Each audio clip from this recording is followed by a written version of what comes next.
جانم. ببینید آقا، من فکر میکنم که دیگه نمیتونم با ایشون زندگی کنم. چرا من چه؟ هیچی نیست، فقط ایشون سواد ندارن. آخه شما فکر کنین هنوز به جای امضا انگشت میزنه پای برگه ها. عجیبه.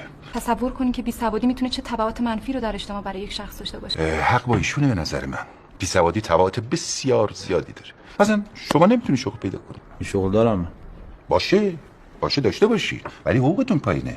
من خوبه درآمده، ولی به هر حال زیر دستی. شما نمیتونید تو جامعه موقعیت مناسب و خوبی داشته باشی. من زیر دست نیستم، زیر دست دارم. ببین آقای محترم، شما یک استثناء هستید. استثناء نمیتونه قاعده رو نفی بکنه. شما حقوق اجتماعی بسیاری رو به خاطر بیسوادی از دست میدین. مثلا شما میتونید گواهینامه بگیرید؟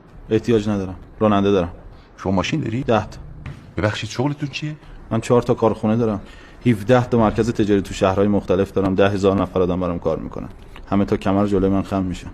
البته به خاطر خود شما نیست، به خاطر پولتونه. تا کمر خم میشن جلوم هم. من هرچی فکر میکنم ببینم این شور احتیاجی به سواد ندارم. شما خانم لطف کنی موقع رفتن یه 30 جلسه از منشی وقت بگیرین برای روان درمانی.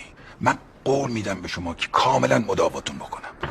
آقا ببخشید خانم وقت شما رو گرفتم. من ازتون معذرت میخوام. ببخشید. شغل عالی متعالی.